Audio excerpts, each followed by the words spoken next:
انہوں نے تو ایک دھندا بنا لیا ہے. جادوگروں نے حضرت موسیٰ کے مقابلے میں جادو دکھایا, اثر ہو گیا, لاٹھیاں کیا بن گئیں؟ سانپ, دیکھنے میں, حقیقت میں نہیں. اب آپ کہو دیکھو پیغمبر پہ جادو کا اثر ہو گیا کہ ان کو وہ لاٹھیاں دیکھنے میں کیا لگ رہی ہیں؟ سانپ. سوال پیدا ہوتا ہے فرعون پہ کیوں نہیں ہوا؟ جب فرعون نے ان جادوگروں کو دھمکی دی تمہارے ہاتھ پاؤں کاٹ دوں گا, جادوگر کہتے ہیں لا بھائی ایک رسی ادھر بھی نہیں آئی. میرا خیال ہے بات اس سے پتہ چلتا ہے جادوگروں کی طاقت اور ان کی جو مسمرزم اور شعبدے بازی ہے وہ انتہائی محدود ماحول میں, اور وہ بھی جن لوگوں میں کانفیڈنس ہوتا ہے, جو اثر قبول نہیں کرتے ان پہ ہوتا بھی نہیں ہے اثر. حضرت موسیٰ کو اللہ نے اس لیے ہونے دیا تاکہ مقابلہ تو ہونا ایک دفعہ. اگر حضرت موسیٰ گھبراتے ہی نہیں اور خوف زدہ ہی نہ ہوتے تو لوگ کہتے یار یہ تو خود جادوگر ہے معاذ اللہ. حضرت موسیٰ گھبرائے, فاوجس فی نفسہ خیفۃ موسیٰ, قرآن کہتا ہے موسیٰ کے دل میں خوف پیدا ہوا کہ رسی سانپ کیسے بن گئی. ہونے دیا تاکہ مقابلہ تو ہو. یہ حکمتیں تھیں جس کی وجہ سے آج تو ہر دوسرے پہ جادو بھی ہو رہا ہے, یہ بھی ہو رہا ہے, وہ بھی ہو رہا ہے. بھائی چھوڑ دو ان چیزوں کو. ساس نے بہو پہ کرایا ہوا ہے, جٹھانی نے فلانی پہ کرایا ہوا ہے, ڈمکانی نے اس پہ کرایا ہوا ہے, ہمارے گھر میں سائے آئے ہوئے ہیں, ہمارے گھر میں آصف آئے ہوئے ہیں, ہمارے گھر میں عامل سونگ سونگ کے جا رہا ہے کہ یہاں پر اثرات ہیں. کس چیز کے اثرات ہیں؟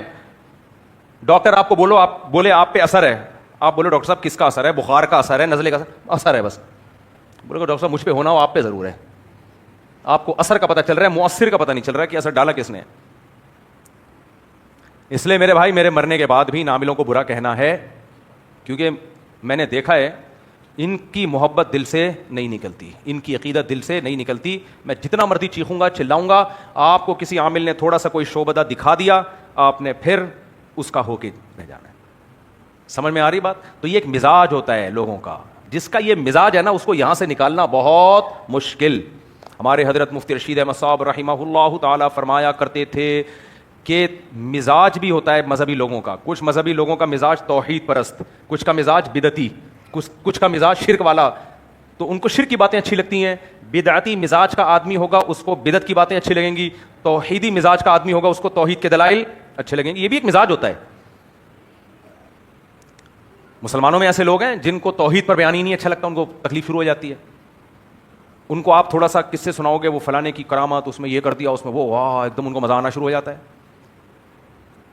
کچھ لوگ ایسے ہوتے ہیں مزاج کے بدعتی ہوتے ہیں. آپ دلائل دو, دونوں طرف دلائل اگر ہوں گے تو ان کو وہ والے دلائل زیادہ اچھے لگتے ہیں جو بدعت کو پروموٹ کر رہے ہیں, کیونکہ مزاج کے بدعتی ہیں وہ. نہیں آئی میرا خیال ہے بات؟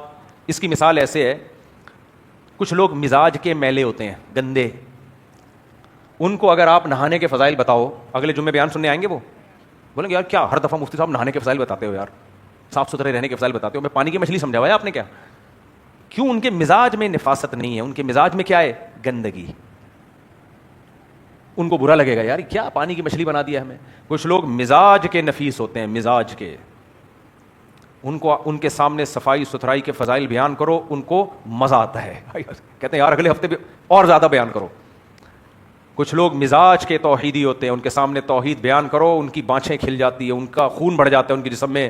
وَإِذَا ذُكِرَ اللَّهُ وَحْدَهُ اشْمَأَزَّتْ قُلُوبُ الَّذِينَ لَا يُؤْمِنُونَ بِالْآخِرَةِ. اللہ کہتا ہے جب توحید بیان ہوتی ہے تو مشرکوں کے دل تنگ ہونا شروع ہو جاتے ہیں کہ کیا ہو رہا ہے. یکادون یسطون بالذین یتلون علیہم آیاتنا, جو توحید سے متعلق قرآن کی آیات انہیں پڑھ پڑھ کے سنا رہے ہوتے ہیں, یہ مشرک چاہتے ہیں اس کے اوپر گر جائیں اور حملہ کر دیں, قتل کر دیں, اس کو خاموش کرا دیں اس کو. آج بھی ایسے لوگ ہیں یا نہیں ہیں؟ بولتے کیوں نہیں؟ آج بھی ایسے لوگ ہیں.